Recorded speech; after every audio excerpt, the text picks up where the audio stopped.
Здравейте, това е благословена новина. Първо ще се помолим.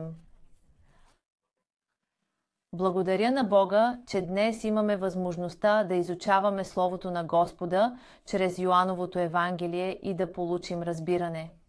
Благодаря, Боже, че в този момент Святия Дух ни дава мъдрост и ни помага да разберем сърцето на Господа. Нека да обичаме Господа. Води ни, моля. Благодаря, че се молих в името на Исус Христос. Амин. Да, днес ще прочетем от 3 глава на Евангелието на Йоан от 1 стих. Имаше един фарисей на име Никодим, който беше лидер на юдеите и дойде при Исус през нощта, за да го попита: „Учителю, ти си Божи." Ако Бог не е с теб, никой не може да извършва тези чудеса, които правиш. Никодим, фарисей, дойде тайно при Исус през нощта. Фарисеите смятаха, че много добре познават закона и служат на Бога. Те смятаха, че много добре познават закона и служат на Бога и се гордееха с това. Те бяха хора, които се гордееха, че са лидери. Break time one чонуес. Тук е Никодим, лидер на юдеите, който дойде при Исус, за да разговаря с него. 3. Исус каза: Break time one. Истина, истина казвам ти, ако човек не се роди отново, не може да види Божието царство. Исус говори на Никодим: човек трябва да се роди отново, иначе не може да влезе в Божието царство. Така Исус говори. Никодим попита: как може човек да се роди, когато е стар? Може ли да влезе отново в утробата на майка си и да се роди? Исус каза: истина, истина казвам ти, ако човек не се роди от вода и дух, не може да влезе в Божието царство. Никодим беше много учуден. Как може човек да се роди 2 пъти? Да влезе отново в утробата на майка си? Той попита: как може да влезе отново в утробата на майка си? Исус каза, че човек трябва да се роди от вода и дух. Исус. Тази вода символизира Словото. Човек трябва да се роди от Словото и Святия Дух, за да получи спасение. Това е начинът, по който можем да влезем в Божието царство. Роден от плът е плът, а роден от дух е дух. Не се очудвай на думите ми, че трябва да се родя отново, моля. Когато вятърът духа, не знам откъде идва и на къде отива, така е и с хората, родени от духа. Така е, Исус каза на Никодим конкретно, че нашето тяло идва от майка. Ние излизаме от утробата на майка, но душата ни трябва да се роди от вода и дух, за да бъде спасена. Виждате ли? Не го виждате, затова Исус говори по-ясно. Както не знаем откъде идва вятърът и на къде отива, така е и с хората, родени от духа. Той казва, че е така.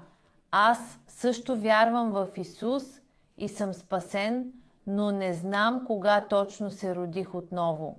Защото както не знаем откъде идва вятърът, така и моята душа се е родила отново, нали?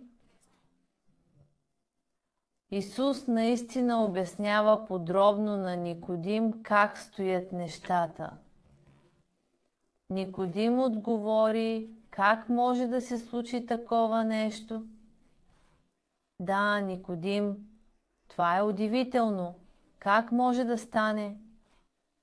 Исус му отговори: ти, учител на Израел, не знаеш ли тези неща? Истина, истина, казвам ти, ние говорим за това, което знаем и свидетелстваме за това, което сме видели, но вие не приемате нашето свидетелство. Така е. Да, Исус наистина, наистина. Исус говори за това, което е видял и знае, но вие не приемате думите ми. Той говори така. Стих. Ако говоря за земни неща и не вярвате, как ще повярвате, ако говоря за небесни неща? Няма никой, освен Сина, който е слязал от небето. Няма никой, освен Сина, който е на небето.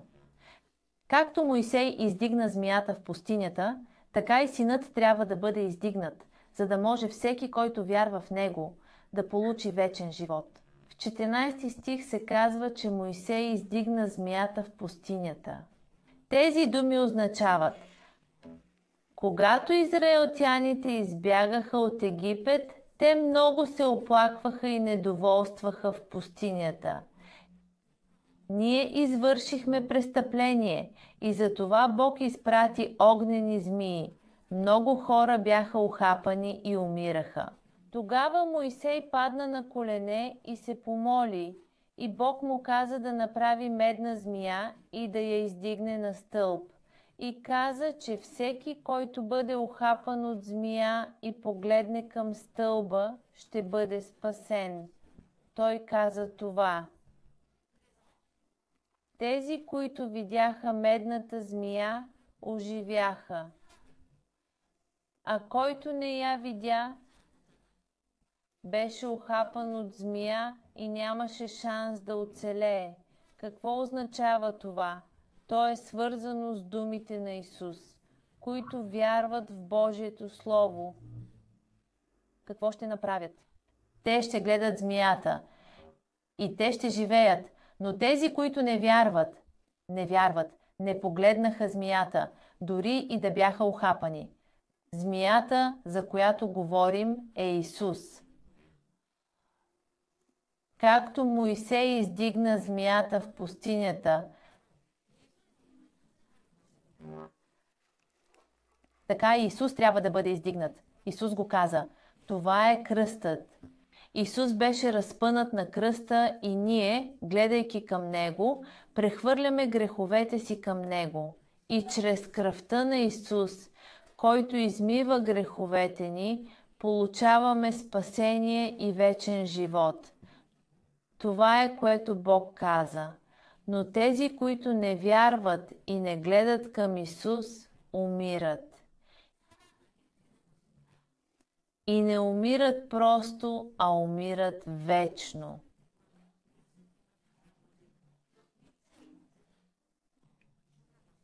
Това е важно. Всеки, който вярва в Исус, ще получи вечен живот. Бог обича света и даде Сина си, за да не погине никой, а да получи вечен живот.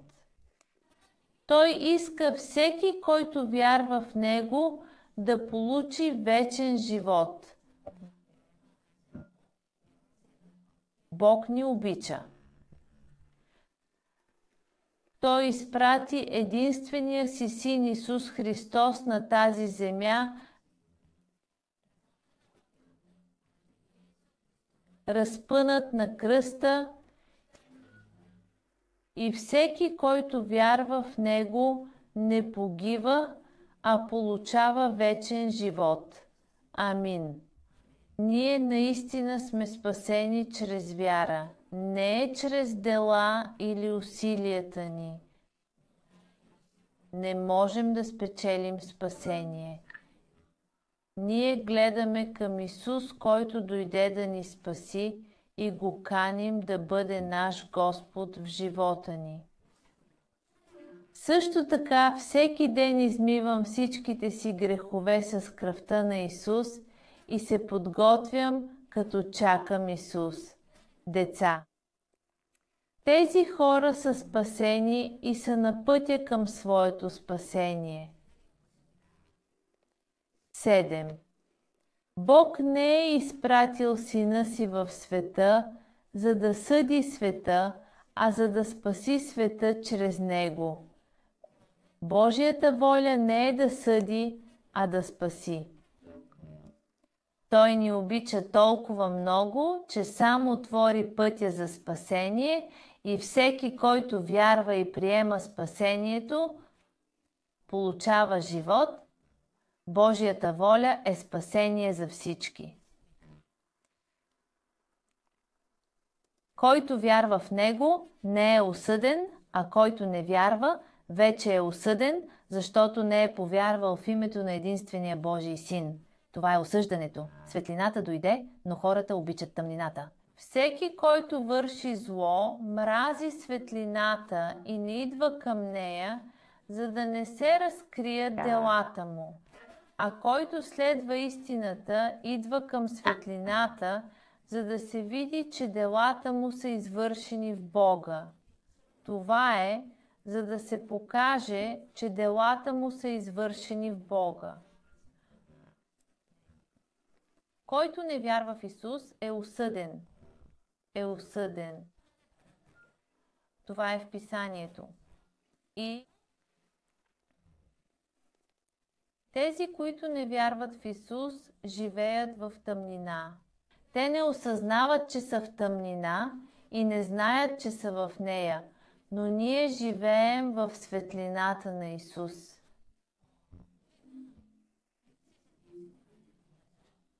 Затова трябва да предадем светлината на Исус на тези, които живеят в тъмнина, защото ако никой не им каже, те не знаят, че са в тъмнина и вървят към гибел.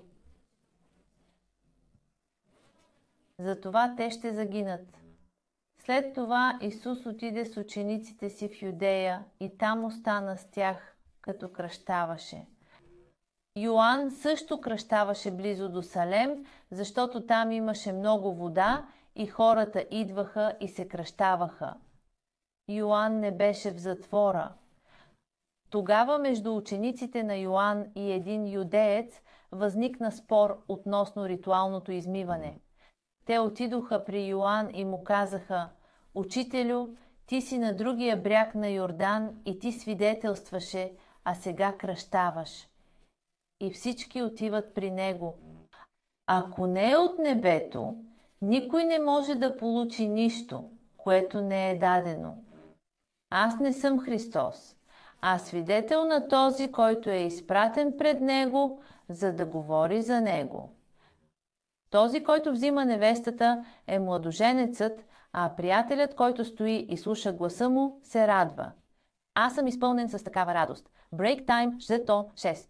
Той трябва да расте, а аз трябва да намалявам. Да, break time, wet on less. Това е, че учениците на Йоан идват при Исус. Те казват, че много хора идват за кръщение от Исус. Не съм Христос. Христос е младоженецът, а Йоан е този, който подготвя пътя пред него. Сега младоженецът е тук и е главният герой. Исус Христос трябва да расте. Аз трябва да намалявам, както казва Йоан. И на сватбата приятелите на младоженеца се радват и го поздравяват. Йоан казва, че е приятел на младоженеца. Затова сега съм много радостен и изпълнен с радост.